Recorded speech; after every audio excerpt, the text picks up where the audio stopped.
Spoilers ahead. Watch out, and take care. The movie begins with Greg Whittle, called into his boss's office.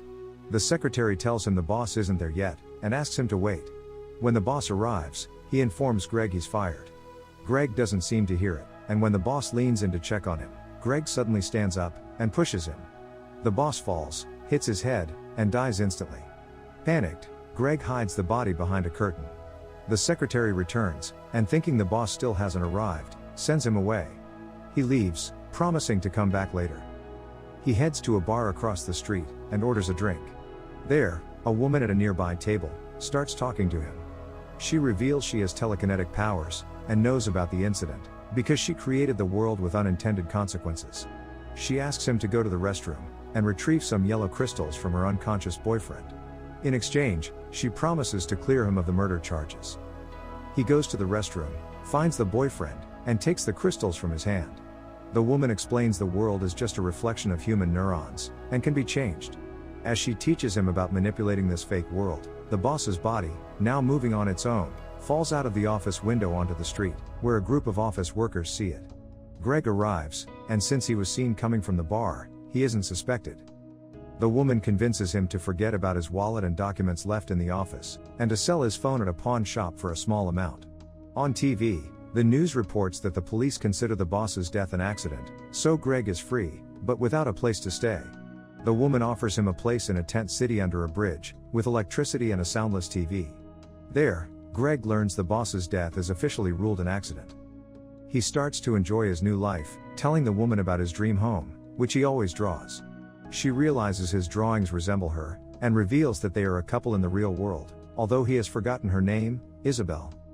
Meanwhile, his daughter Emily seeks help from her brother Arthur, to find their father. Arthur is reluctant, because he feels abandoned by Greg, who is always too busy with work to spend time with his children. Greg and Isabel go to a roller skating rink, where they have a great time, after taking yellow crystals that enhance their telekinetic powers. She suggests the people around them aren't real, and proposes they knock them over. At first, he hesitates, but soon he starts using his mind to push people around. They find it amusing, and spend hours entertaining themselves this way, until they get bored. As they leave, they steal some clothes, and watch as police arrive at the scene. They teleport themselves into a police car, and have fun driving around, eventually arriving at the police station. They continue their antics, until they grow tired, and decide to leave.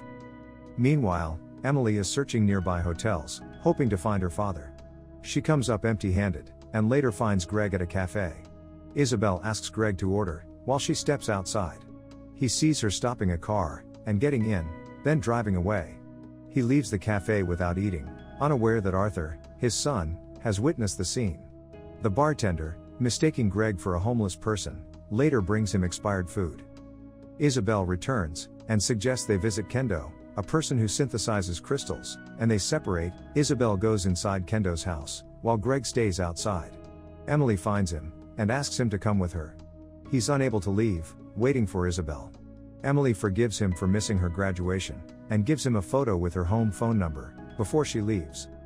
Isabel returns, and tells him to forget about his daughter, claiming she isn't real. They argue, and a local hooligan intervenes. Greg asks Isabel for a yellow crystal, and uses telekinesis to flip the hooligan's car, demonstrating his growing power. In the morning, Greg wakes up in the tent city, but Isabel is missing. After searching for her, he finds his daughter Emily's photo with a phone number. He heads to the nearest payphone, but receives no answer. Returning to the tent, he is met with Isabel's frustration. She reveals Emily is not real, but a simulation. He struggles to believe this, as she provides no concrete proof. To convince him, she produces special blue crystals, explaining that each of them should take 10 crystals, but there are only 16 in total.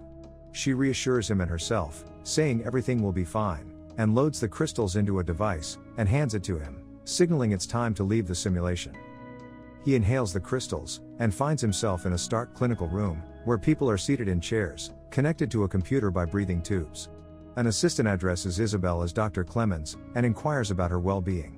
She complains Greg took the simulated personalities too seriously, necessitating their exit from the simulation.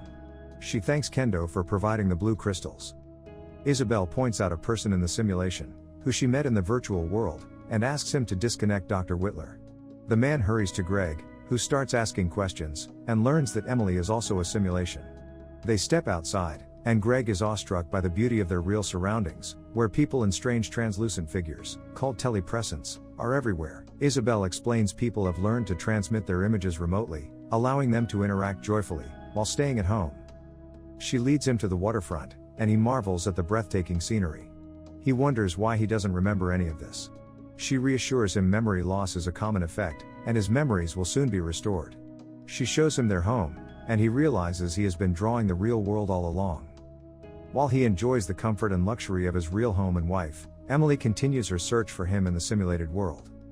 In the evening, Isabel confesses to Greg she was irresponsible for exiting the simulation without enough blue returning crystals, which caused his memory loss. She explains the real world was once plagued by extreme pollution and poverty.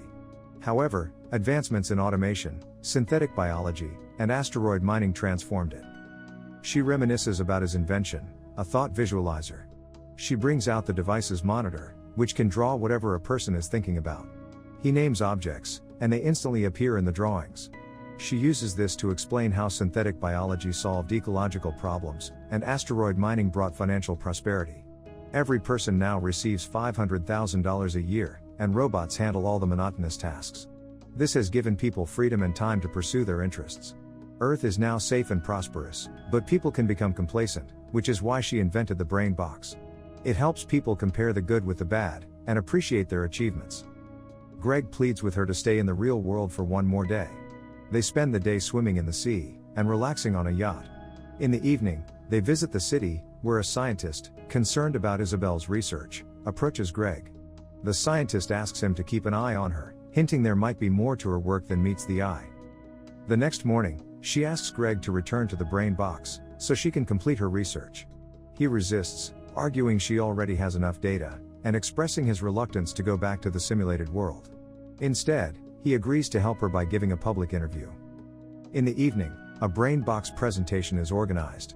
The host introduces Isabel, who developed the concept of simulating negative worlds, to help people appreciate their real lives. She calls Greg to the stage, to compare his responses before and after experiencing the brain box. It is revealed he was once a pessimistic and cynical individual, dissatisfied with everything. The new Greg, however, is content and positive. During the interview, he suddenly spots Emily in the hall, and freezes. She quickly disappears, and he thanks Isabel for her help. As the event continues, people gather around her, to speak with the brilliant researcher. Greg, however, sees the translucent figure of Emily again, and chases after her. Emily reminds him that he has a daughter and a son, who love him. Greg insists she isn't real, but she recalls personal and cherished moments from his past, asking him to choose which world he wants to stay in. Torn between the real and simulated worlds, he faces a profound decision about where his true happiness lies. Meanwhile, a commotion erupts below, as Isabel finds herself caught in the center of a chaotic crowd. Pushed and pulled in different directions, she realizes something has gone wrong, and calls for Greg. Emily, who appeared moments earlier, disappears. Greg, taking a yellow crystal, uses his telekinetic powers to part the crowd, but Isabel is shocked. These powers shouldn't work in the real world. The situation intensifies, the boundaries between the real world and the simulation blur. The couple rushes to the lab, realizing that taking an incomplete dose of blue crystals brought part of the simulation into the real world. They need to fix this urgently, but the blue crystals are only available in the simulated world. They lie down in the chairs, and find themselves back in the simulation. Isabel guides Greg to find Kendo, leading him to a bar across from Greg's former office. To his surprise, he sees his former colleagues and the boss, who was supposedly dead, alive. He demands answers, but Isabel pulls him away, reminding him everything around them is fabricated. The couple robs a man of his car and money, to pay for the blue crystals. They drive to Kendo's lab, where he reluctantly agrees to give them the crystals. However, when he reaches for his belt, Isabel, fearing a weapon, shoots him. Kendo turns out to be unarmed, but she finds a packet of blue crystals on his body. The couple flees, just as the police storm the building. As the police chase them, Emily, informed of her father's sighting, finds Arthur, and they head to the tent city. The police surround the camp, demanding the criminals surrender. Isabel counts the crystals, and discovers there are only enough for one person to return to the real world. She charges a special device, and gives it to Greg. He suggests killing himself to return to reality, but she is unsure if it will work. Overwhelmed, she cries, feeling responsible for the mess. Greg then admits this simulated world isn't so bad, he has children here, and he wants to stay. Emily emerges onto a bridge, pleading with her father to surrender and stay alive. He asks to be left in the simulation.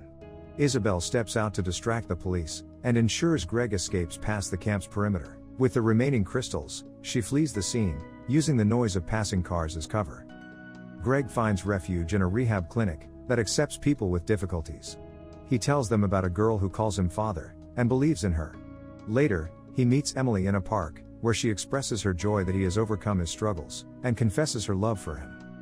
A reflection on how people often seek to escape their problems by imagining a better life.